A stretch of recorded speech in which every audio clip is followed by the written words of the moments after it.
All right, just got the few new chickens, 3 Jersey Black Giants and 2 Blue Wyandottes. We're gonna let them out here.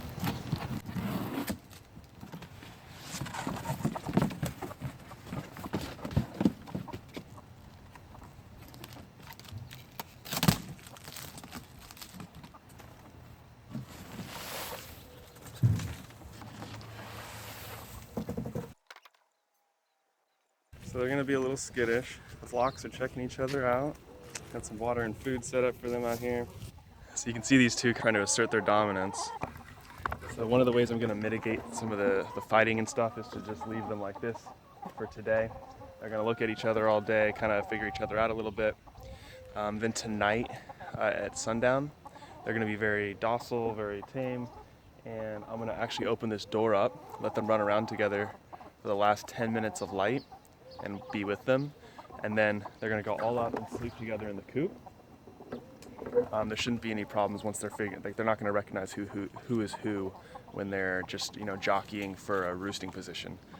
Then in the morning, I'm gonna wake up before they come out of the coop, and then assist them out of the coop, make sure there's no huge fight where they're gonna kill somebody. Then the rest of the week, I'm just gonna monitor them very heavily, make sure that there's not too many fights. There's gonna be fights for sure, but and eventually they stabilize. And these two are the 2 dominant birds, probably, and that's why they're going back and forth with each other. To mitigate the fights in the morning, I'm going to be putting out a bunch of squares of straw into here. I need to add some more anyways. I'll put out some scraps and some old vegetables and stuff, so that when they come out, they can start just digging through that, and they'll be kind of distracted and won't be paying attention to the new chickens so much. That's kind of my plan in the morning. When there's food around, there could be little fights here and there, but I'm going to be there to make sure everything's all good. So it'll help establish their pecking order. So we'll show that in the morning.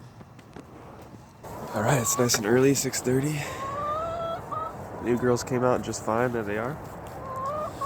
Here's the straw that I left out so they'd be distracted. They're just kicking it around, hanging out together. They're looking good. See if anybody else is in here. So we got, there's a couple more. They had a little problem sleeping last night, so I'll try to get them better situated for sleep tonight. All right, they've figured out how to access the water, and it didn't even take them 24 hours. So that's awesome. There they go.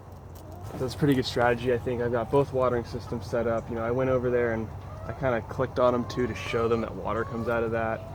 That may have helped. They probably are also watching other chickens. Chickens are really good at following what another chicken does. So if they see one chicken do it, then they're more likely to do it. So just give your chicken some time and they'll figure out what to do. So less than 24 hours, they already figured it out. I also had a hanging water over there as well, just in case, so that they have 2 different styles of water, because depending on where you got your chickens, they may have fed them with these nipples. It might have been just an open watering system. It could have been like these little mini buckets that are similar to nipples, so even though they're used to one way of drinking, they will figure out the other way to do it pretty quickly. Just because they're so curious, they'll test everything out and they'll figure it out.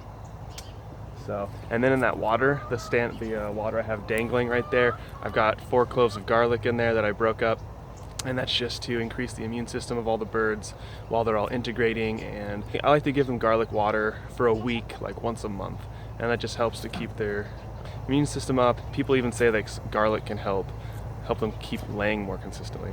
Good to see that they're integrating pretty well, pretty minimal on the fights. Luckily, out of the 5 birds I got, all their personalities are pretty chill and relaxed, which is really good. If you get one of these girls that come in that wants to be the new queen, then you can get into more problems, because she's going to try to fight all the other flock, and violence can happen. So that's what I'm trying to avoid. I do not want to lose any of my new chickens here. So you can see this 2 separate flocks here. When all these guys go to the outside, the first thing they do is go get the food. And you can see the barred rock is eating and they're not. That's because the barred rock is way higher up on the totem pole. And see, look at that, they'll just run them off. So when that barred rock goes away though, they're gonna take advantage and then go eat. So because they're so low on the flock scale, they have to wait their turn. And if they don't, they're gonna get attacked. And that's just the social game in the chicken world. So as you can see, it's not quite dark yet. The other girls are out here. And the new girls have figured out how to go to bed. I had to put them up there one time. So what I did is when they're just running around the coop, a few of them made it up inside of here. And what I did is I just picked them up and then set them on top of the roost. And then after doing that one night, the next night they were able to just remember that and then jump up on top of there. And they've been sleeping there ever since. They all sleep all together in their little mini flock. So yeah, after about 3 days after getting these birds, they have all acclimated and they're not getting really beat up at all, and really couldn't have asked for a better acclimation to the environment here. So it's pretty cool. Just wanted to say a couple things about how I'm introducing the new birds with my older flock. And what I'm doing is technically not recommended by anyone. You're supposed to keep the new birds that you get isolated for about 4 weeks to make sure that they don't have any sort of disease or any sort of problems. Because if they did have a disease, you'd be introducing it to your old flock and possible spread of that disease throughout your flock. Now, for me, I'm not too worried about that because I got them from East County Feed, which is a reputable source of chickens here in San Diego. And I've bought birds for them like on 3 separate occasions, and they've all been excellent health, never had any problems. They're raising the right way in very clean conditions with no concerns. And the other thing is these birds are already 4.5 months. So at this point, their immune systems are formed. They've already fought off any problems that they've had. If they were going to have some sort of an issue, they would have probably already had it, where they're being raised.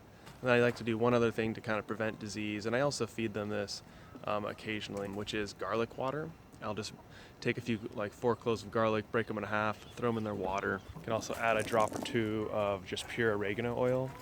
And oregano oil is a super strong antibacterial, and they even use it in organic large-scale chicken setup. They're trying to use that instead of antibiotics. So it's a natural way that you can prevent bacteria from proliferating on your birds or having any sort of disease outbreak.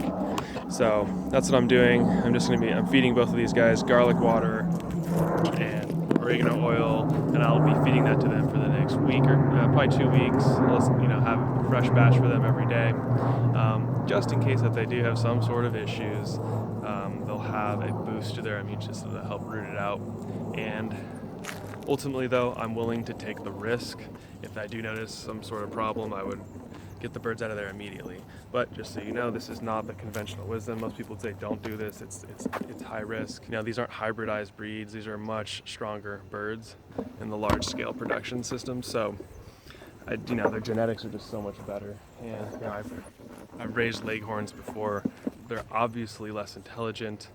They're less, I'd say like food aggressive with the other birds. They're just they demonstrate less of their chickenness. They don't look like as much as wild birds, So these guys have a better immune system from the beginning, in my opinion. So you can choose how you want to introduce new birds for yourself. If I had another secondary coop somewhere, I would keep them there for a few weeks to make sure everything's cool, but I don't have that, so I'm just keeping them separated for today. They're going to sleep together tonight, and then tomorrow they'll be integrated and they'll start figuring each other out, testing each other's personalities. There's going to be some fights, and I'm just going to be around just in case, because chickens, if they do see blood, if they'll draw blood on another chicken, sometimes they can kind of go into a feeding frenzy and they'll just kill the bird. And that actually did happen to one of my birds before. When I've introduced new birds, they were actually fine for 3 weeks, and then one day I looked into the coop and they were eating one of the birds because they got into some sort of dominance fight, most likely. It does happen. That's the only example of something bad that's ever happened to my birds here. So I've got 3 black Jersey Giants and 2 blue Wyandottes. Excited to check out some new breeds. The big Jerseys do large brown eggs, and the Wyandottes do just medium brown eggs. So all of my chickens now are doing brown eggs. I've got Rhode Island Whites, Bird Rocks, black Jersey Giants, and blue Wyandottes. All right, so it's now been over 2 weeks. It's February 4th today. I got these chickens on January 20th. They are now pretty darn integrated, and just to display that, you can see one of the black ones is in, They're still lower on the totem pole, but now they actually will hang out together. And they know I'm about to feed them food, so you know, it's higher competition.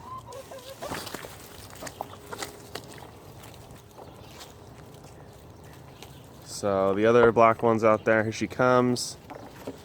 So that's a good sign that they're starting to get integrated when they're able to eat together like this. The first week they were not doing this, they stayed totally separate.